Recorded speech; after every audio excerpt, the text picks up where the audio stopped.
Hello student, welcome back to Amitan academy. I hope आप सभी जिंदगी में बेहतर कर रहे होंगे और बेहतरीन के तलाश में होंगे। तो आज आप सभी के लिए न्यू लेक्चर लेके आ गए हैं कंप्यूटर आर्किटेक्चर का। तो आइए देखते हैं आज के क्लास का एजेंडा क्या है। तो आज के क्लास का एजेंडा में सबसे पहले हम डिस्कस करेंगे इंट्रोडक्शन टू मल्टीप्लेक्सर। मल्टीप्लेक्सर के बारे में समझेंगे क्या होता है, कैसे वर्क करता है। देन हम ब्लॉक डायग्राम ड्रॉ करेंगे मल्टीप्लेक्सर का। फिर हम टाइप्स ऑफ मल्टीप्लेक्सर देखेंगे। फिर ट्रूथ टेबल ऑफ मल्टीप्लेक्सर को डिस्कस करेंगे। फिर हम लॉजिक सर्किट डायग्राम ड्रॉ करेंगे मल्टीप्लेक्सर का। फिर हम एप्लीकेशन ऑफ मल्टीप्लेक्सर देखेंगे। एप्लीकेशन कहने का मतलब है कि मल्टीप्लेक्सर का यूज को देखेंगे, कहाँ कहाँ पे यूज होता है। फिर हम एडवांटेज देखेंगे मल्टीप्लेक्सर का और लास्ट में हम डिसएडवांटेज डिस्कस करेंगे मल्टीप्लेक्सर का। तो ये सारा पॉइंट्स है जो कि आज के क्लास में डिस्कस होगी। तो आइए देखते हैं नेक्स्ट स्लाइड पे क्या है। नेक्स्ट स्लाइड पे है इंट्रोडक्शन टू मल्टीप्लेक्सर। तो मल्टीप्लेक्सर को फर्स्ट पॉइंट के हेल्प से हम समझते हैं। ए मल्टीप्लेक्सर जो है अक्सर जो है कॉल मक्स नाम से होता है, MUX। ये आप कहीं एग्जाम में आप देखो मक्स क्या होता है, कहीं क्वेश्चन आ जाए तो आप घबराना मत। मक्स जो है मल्टीप्लेक्सर को ही शॉर्ट फॉर्म दिया गया है, ठीक है। तो मक्स मल्टीप्लेक्सर दोनों सेम है। तो समझते हैं मल्टीप्लेक्सर क्या होता है। मल्टीप्लेक्सर क्या है? एक कॉम्बिनेशनल लॉजिक सर्किट है जो कि एक सिंगल इनपुट को सेलेक्ट करता है कई सारे इनपुट से, ठीक है, और वो उसे आगे फॉरवर्ड कर देता है सिंगल आउटपुट लाइंस पे। आई होप आपको क्लियर होगा। आप मल्टीप्लेक्सर को एक सिंपल लैंग्वेज में भी आप याद रख सकते हो। मल्टीप्लेक्सर क्या है? एक डिवाइस है या लॉजिक सर्किट डायग्राम है जिसके पास 2 पे पावर n डेट हैज 2 पे पावर n इनपुट लाइंस रहता है, ठीक है, एंड सिंगल यानी कि वन आउटपुट प्रोड्यूस करेगा, वन आउटपुट प्रोड्यूस करेगा on the basis of selection lines के बेस पे। और ये सिलेक्शन लाइन कितना हो सकता है? तो n हो सकता है, ठीक है। तो आप सिंपल लैंग्वेज में इस तरह से भी याद रख सकते हो मल्टीप्लेक्सर को, ठीक है। आई होप आपको क्लियर होगा मल्टीप्लेक्सर अच्छे से। आप एग्जाम में ये वाली जो है फर्स्ट पॉइंट जो लिखा हुआ ये आप लॉन्ग डिफिनेशन लिख सकते हो मल्टीप्लेक्सर का और आप याद रख सकते हो इसके तरह से। ये भी आप लिख सकते हो, कोई दिक्कत नहीं है, समझने के लिए काफी सही है। तो आइए देखते हैं नेक्स्ट पॉइंट पे क्या है। It works like a data selector. Multiplexer जो है ये वर्क करता है एज ए डाटा सेलेक्टर, ठीक है। और ये सेलेक्ट करता है एक इनपुट लाइंस को किन चीज के बेस पे? तो सिलेक्शन लाइन के बेस पे। इसी सिलेक्शन लाइन को ही बोलते हैं कंट्रोल लाइंस भी। आई होप क्लियर होगा आपको। नेक्स्ट पॉइंट है if there are n selection line. यदि आपके पास n सिलेक्शन लाइन है तो मल्टीप्लेक्सर जो है 2 पे पावर n इनपुट लाइंस को ये हैंडल कर सकता है और ये प्रोड्यूस कर देगा एक आउटपुट लाइंस को। आई होप क्लियर होगा ये चीज। नेक्स्ट है the selection line determines. Selection line क्या चीज डिटरमाइन करता है? वो इनपुट जो है कौन सा आउटपुट से कनेक्टेड है, इन चीजों को डिटरमाइन करता है। आई होप आपको क्लियर होगा। और लास्ट पॉइंट है it behaves like digital switch. ये जो है मल्टीप्लेक्सर जो है डिजिटल स्विच की तरह बिहेव करता है और कई सारे इनपुट लाइंस का जो है सिग्नल कोई एक आउटपुट से कनेक्टेड रहता है। आई होप आपको ये सारा पॉइंट्स अच्छे से समझ में आया होगा। आप ये सारा पॉइंट्स को नोट्स में लिख लें लेक्चर देखने के टाइम ही, ताकि आपको अच्छे से याद रहे लॉन्ग टाइम तक और एग्जाम में भी आपको रिवाइज करने में काफ़ी यूजफुल रहेगा, ठीक है। आपको ये सारा नोट्स में लिखते रहना है पर डे, ठीक है। तो आइए देखते हैं नेक्स्ट स्लाइड पे क्या है। नेक्स्ट स्लाइड पे ब्लॉक डायग्राम, यानी कि मल्टीप्लेक्सर का ब्लॉक डायग्राम किस तरह से ड्रॉ होगा उन चीजों को अभी हम ड्रॉ करेंगे। आपको किसी भी फुल एडर हो, चाहे हाफ एडर हो, चाहे हाफ सेफ्टेटर, किसी भी चीज का दे आपको ब्लॉक डायग्राम ड्रॉ करने के लिए, अब दो चीज ध्यान में रखना, एक तो इनपुट लाइंस कितना है और आउटपुट लाइंस क्या है। आपको यदि ये दोनों चीज याद है तो आप आराम से ब्लॉक डायग्राम ड्रॉ कर सकते हो। तो हमें पता है कि इनपुट लाइंस इसमें कितना हो सकता है, 2 पे पावर n, ठीक है। ये 2 पे पावर n इनपुट लाइन से लेगा और सिंगल आउटपुट प्रोड्यूस करेगा, ठीक है। एक ही 2 पे पावर n इनपुट रहेगा, इनपुट लाइंस, और 1 आउटपुट लाइन। और इसमें सिलेक्शन लाइन कितना हो सकता है, तो ये n सिलेक्शन लाइन हो सकता है, ठीक है, n सिलेक्शन लाइन।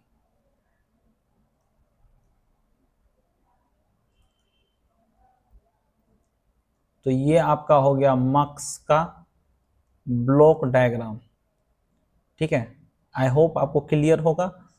तो आइए देखते हैं नेक्स्ट स्लाइड पे क्या है। नेक्स्ट स्लाइड पे है टाइप्स ऑफ मल्टीप्लेक्सर। तो सबसे पहला टाइप्स है 2 to 1 मल्टीप्लेक्सर। इसमें क्या होता है कि दो इनपुट रहता है और सिंगल सिलेक्शन लाइन रहता है और एक आउटपुट प्रोड्यूस करता है, ठीक है। और इसका जो आउटपुट होता है इस तरह से होता है। आप जब ट्रूथ टेबल ड्रॉ करोगे तो उस टाइम हम एक्सप्रेशन भी फाइंड आउट करेंगे, तो आपको पता चल जाएगा कि किस तरह से ये आउटपुट प्रोड्यूस करेगा और क्या करेगा, ठीक है। फिलहाल आप मल्टीप्लेक्सर के हर एक टाइप्स का क्या एक्सप्रेशन होगा, क्या आउटपुट होगा, वो देखते जाइए और ट्रूथ टेबल के हेल्प से आप फाइंड आउट कर सकते हो, ठीक है। नेक्स्ट टाइप है 4 to 1 मल्टीप्लेक्सर। इसमें 4 इनपुट लाइन रहेगा और 2 सिलेक्शन लाइन और 1 आउटपुट रहेगा। जो इधर लेफ्ट साइड रहता है उतना हो जाएगा हमारा इनपुट, और 2 यदि 4 है तो 2 है, 2 रहेगा सिलेक्शन लाइन और सिंगल आउटपुट। मल्टीप्लेक्सर हमें पता है कि हमेशा सिंगल ही आउटपुट प्रोड्यूस करता है, ठीक है। नेक्स्ट है 8 to 1 मल्टीप्लेक्सर। इसमें 8 इनपुट्स रहता है, 3 सिलेक्शन लाइन और 1 आउटपुट रहेगा, ठीक है।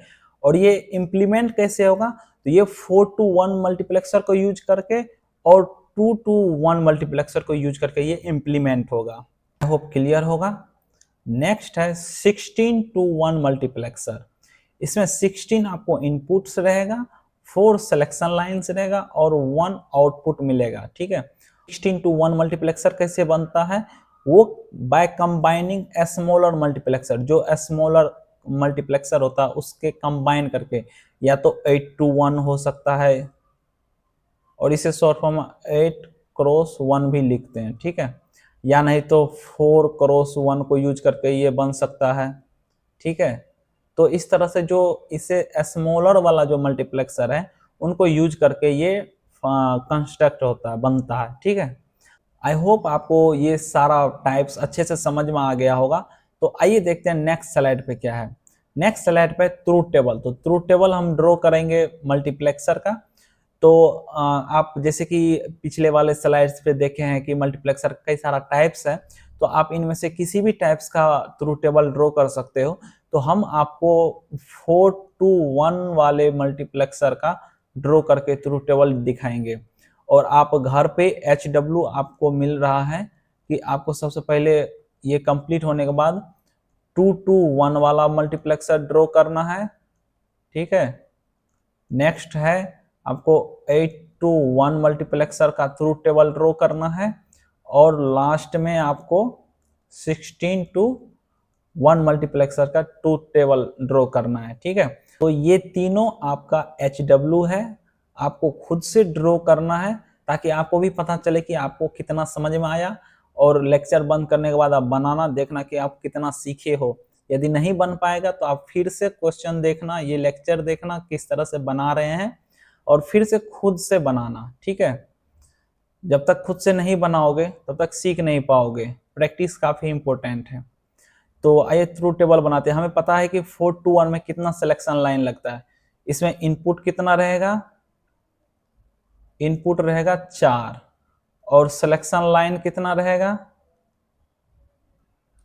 सिलेक्शन लाइन रहेगा 2, और आउटपुट कितना मिलेगा हमें, आउटपुट 1। ठीक है, आपको क्लियर है ये चीज। 4 to 1 के लिए ट्रूथ टेबल ड्रॉ करते हैं।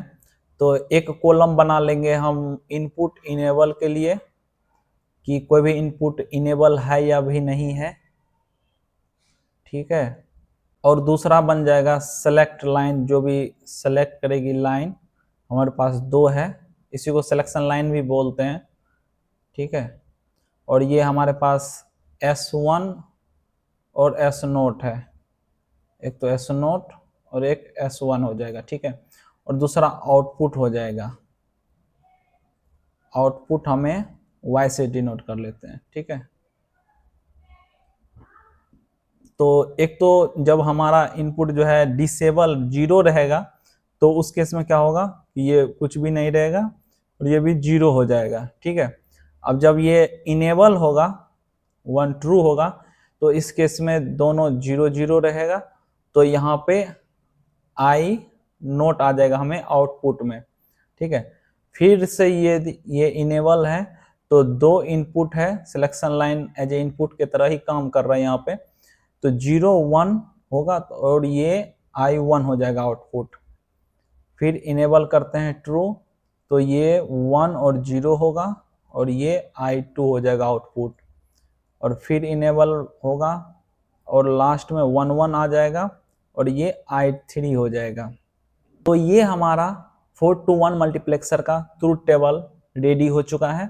तो अब इसके हेल्प से हम एक्सप्रेशन फाइंड आउट कर लेते हैं। हमारा आउटपुट को डिनोट किए हुए हैं y से, तो y इक्वल टू क्या हो जाएगा, एक तो आउटपुट I0 है, फिर I1 है, I2 है और I3 है। तो इंडिविजुअली आउटपुट आया हुआ है, तो इनको कंबाइन करके जो ये इनपुट है और ये जो आउटपुट इंडिविजुअल जो आया हुआ है, इन एक्सप्रेशन को फाइंड आउट करते हैं। हमारा आउटपुट जो है y से डिनोट किया गया है, तो y इक्वल टू अब फाइंड आउट करते हैं एक्सप्रेशन एक एक टर्म को। तो एक तो इंडिविजुअल I0 आउटपुट है, तो ये भी कंबाइन होगा इन दोनों इनपुट के साथ। तो ये जो है 0 0, S0 का भी वैल्यू 0 है और S1 का भी 0 है। हमें पता है कोई एक वेरिएबल है उसका वैल्यू 0 है तो वो कंप्लीमेंट के साथ रिप्रेजेंट होगा। यदि कोई भी वेरिएबल का वैल्यू 1 है तो वो विदाउट कंप्लीमेंट के साथ रिप्रेजेंट होगा। आई होप आपको ये पता होगा, नहीं पता है तो वो याद रखना इस तरह से। तो हमारा सबसे पहला टर्म आ जाएगा I0, फिर S0 कंप्लीमेंट क्योंकि इसका वैल्यू 0 है, और S1 हो जाएगा, S1 कंप्लीमेंट प्लस नेक्स्ट वाले के लिए I1 और इधर से S0 कंप्लीमेंट, और ये वाले S1 इसका वैल्यू 1 है तो विदाउट कंप्लीमेंट रहेगा 2। I2 के लिए एक्सप्रेशन लिखेंगे I2 और इधर से इनपुट में सिलेक्शन लाइन S0 का वैल्यू 1 है तो 1 के लिए S0 विदाउट कंप्लीमेंट वाला आ जाएगा, और S1 में 0 है वैल्यू, आप यहाँ पे देख सकते हो, तो ये कंप्लीमेंट वाला आ जाएगा S1 कंप्लीमेंट, फिर प्लस, तब लास्ट में I3 वाला टर्म लिखना है I3 और S0 का वैल्यू आप देख सकते हो 1 है तो विदाउट कंप्लीमेंट वाला आएगा S0, और ये S1 का वैल्यू 1 है तो S1 हो जाएगा। तो इस तरह से हमारा टर्म एक्सप्रेशन जो है एक एक टर्म हमारा रेडी हो गया एक्सप्रेशन का। ठीक है, तो इसके हेल्प से हम लॉजिक सर्किट डायग्राम ड्रॉ कर सकते हैं। ठीक है, तो इस तरह से आप ट्रूथ टेबल ड्रॉ कर सकते हो। आई होप आपको ये समझ में आया होगा अच्छे से ट्रूथ टेबल। यदि नहीं समझ में आया होगा तो रिपीट करके आप देखना, अच्छे से समझ में आएगा।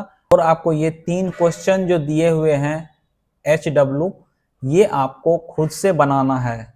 जब तक आप प्रैक्टिस नहीं करोगे तब तक सीख नहीं पाओगे। तो आइए देखते हैं नेक्स्ट स्लाइड पे क्या है। नेक्स्ट स्लाइड पर लॉजिक सर्किट डायग्राम मल्टीप्लेक्सर का। तो इसे ड्रॉ करने के लिए हम सबसे पहले ये जो एक्सप्रेशन फाइंड आउट किए हुए हैं इसे हम कॉपी कर लेते हैं उस वाले स्लाइड पे, ताकि हमें आसानी से ड्रॉ कर पाए।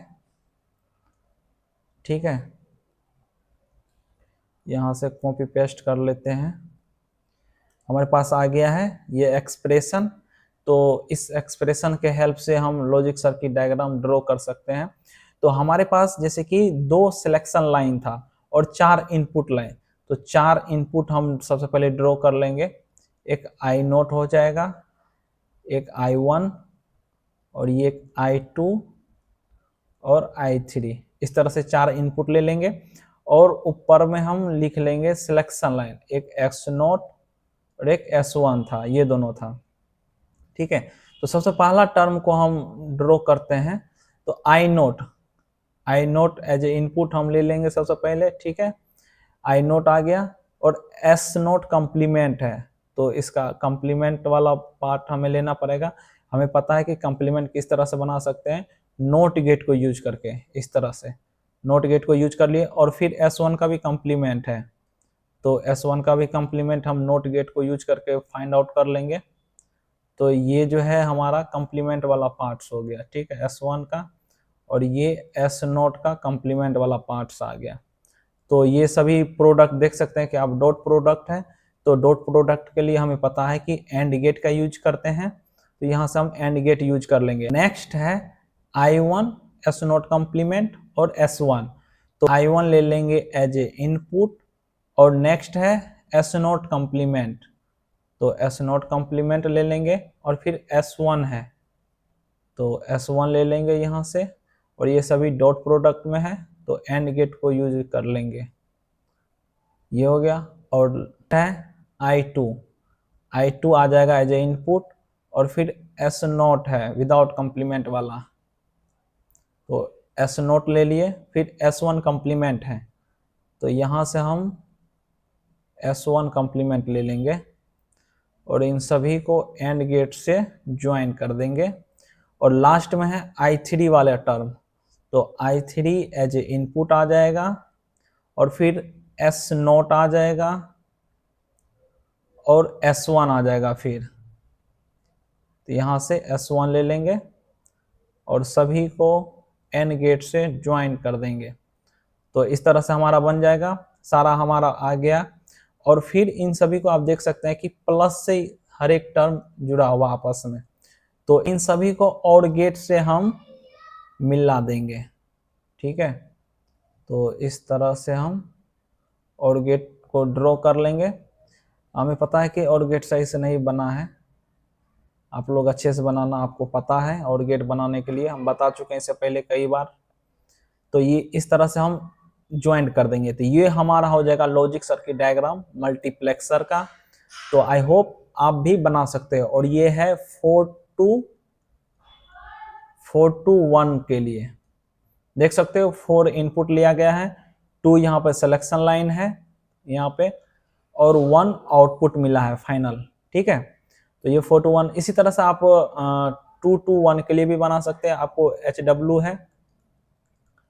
ठीक है, 2 to 1 और फिर 8 to 1 के लिए बनाना है, और 16 to 1 के लिए, ये खुद से आप बनाना। इन सभी टाइप्स का आपको लॉजिक सर्किट डायग्राम ड्रॉ करना है। ठीक है, तो आइए देखते हैं नेक्स्ट स्लाइड पे क्या है।